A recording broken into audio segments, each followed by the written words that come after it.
Katie's eyes strained in the dim glow of her computer monitor as she meticulously pieced together a sequence of footage that most would never dare to see. Each cut and transition felt like a descent into a labyrinth where the lines between reality and nightmare blurred. The soft hum of her aging machine, the distant drip of rain against her window, and her own racing pulse all conspired to create a tense solitude in the cramped, flickering apartment. Earlier that morning, she had scarcely enough coins jingling in her pocket as she pushed open the door of a local cafe. The bell above the door rang out, a hollow, echoing sound that mirrored the emptiness of her bank account. Despite her fatigue, desperation edged her steps as she approached the counter. "A large coffee, please," she said, voice low and hopeful. The cashier's expression soured as he leaned in. "I'm sorry, but you don't have enough," he stated flatly. In that moment, her dreams and aspirations seemed as distant as the light beyond her smudged window. Katie's response was a mixture of apology and pleading. "I'm waiting for a paycheck at the end of the week." The soft warmth of the cafe's interior was offset by the chill of financial insecurity. But then, as if touched by the faint compassion of a world that rarely cared, the bartender, Olive, stepped forward. "Take it on trust," she said. "Just pay me back later." And so, with the comfort of a steaming cup cradled in her hands, Katie made her way back home, where yet another twist awaited her. A meager paycheck that promised much and delivered little. At home, the muted beep of her mail slot delivered both hope and despair. Among the usual junk mail lay a single envelope, a check that, instead of providing relief, deepened her sense of dread. The number on that check was a cruel reminder of promises unfulfilled. Sitting at her cluttered desk, memories of past dreams flickered through her mind as she dialed the number of a friend, Guy. Over coffee that later turned cold in his apartment, Guy's nonchalant mention of a commercial audition stung with the irony of their shared struggle.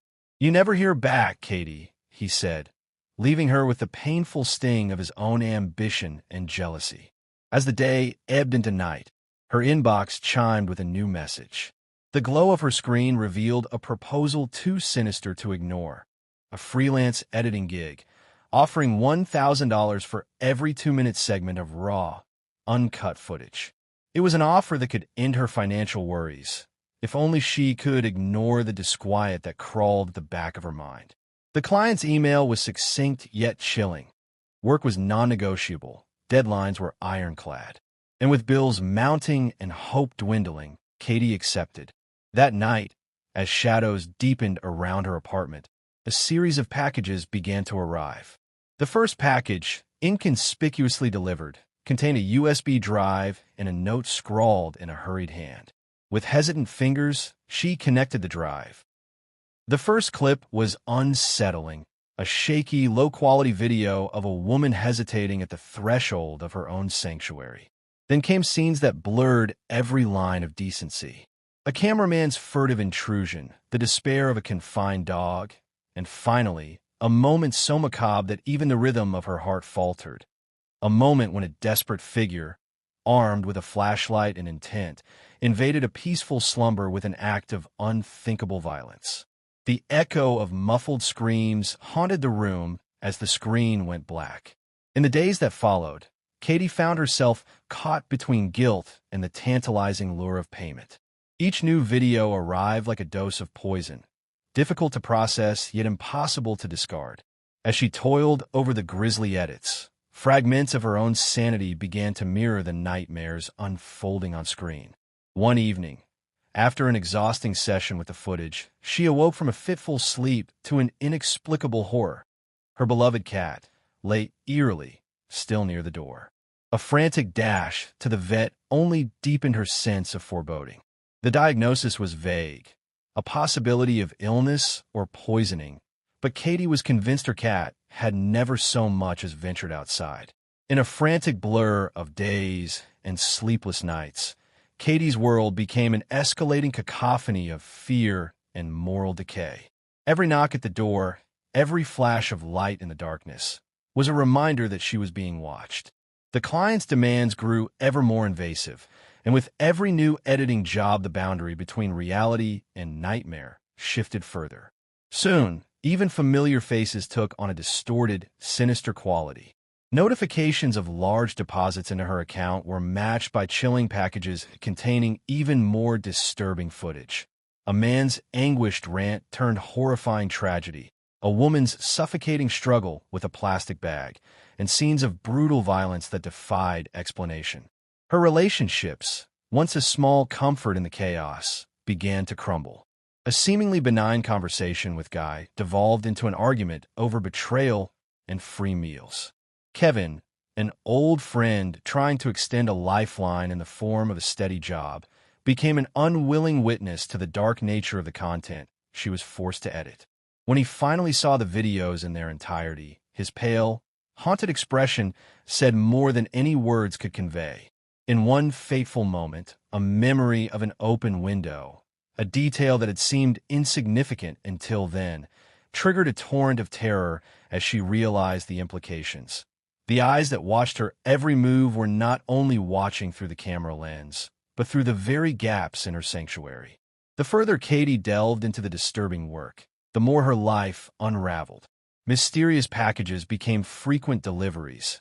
A horrifying symphony of terror played out in clandestine video files and anonymous messages.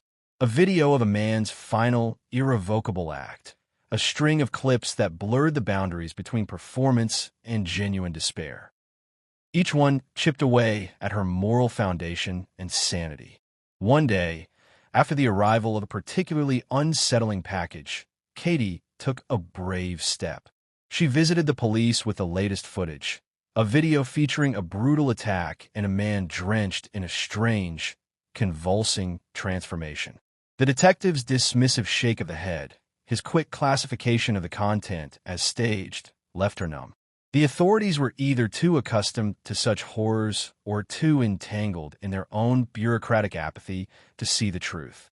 Desperation and isolation forced Katie to seek solace in desperate measures. In a final attempt to extricate herself, she reached out to Olive, the bartender who had once shown her a flicker of kindness. But even that sliver of normalcy proved elusive. Olive's hesitant acceptance of a film project was quickly eclipsed by her own revelation of impending motherhood, a detail that filled Katie with guilt and dread. The lines between self-preservation and cruelty blurred as Katie's choices grew ever more fraught with moral peril. The downward spiral reached a fever pitch one fateful night when personal contacts began surfacing in the inexplicable videos. A message from her mother, clips that revealed disturbing moments involving her brother, and the ultimate, crushing revelation of seeing herself, unwittingly recorded, changing at her computer. The real horror set in. The client wasn't just an unseen mastermind. The client was watching, recording, and controlling every facet of her life. As Katie's world fractured, a final ultimatum emerged. The next assignment targeted someone intimately close. A plan so diabolical that it forced her to confront the full scale of the monstrous network surrounding her. With each tick of the clock, as she juggled conflicting loyalties, mounting debts, and the creeping horror at every knock on her door, Katie found herself pushed into unspeakable actions. A planned encounter with Guy turned into a desperate, violent confrontation that spiraled wildly out of control. In one anguished, shattering moment, the gentle facade of a friend gave way to betrayal and bloodshed, leaving her, and those she cared about, spiraling into a void of irreversible consequences. The tension reached its apex in a claustrophobic basement hidden behind a battered lamp. A room lined with faded photographs, faces frozen in terror, and evidence of unspeakable acts. Kevin, who had once been a promise of safe harbor, broke down and confessed his grim part in the client's twisted machinations.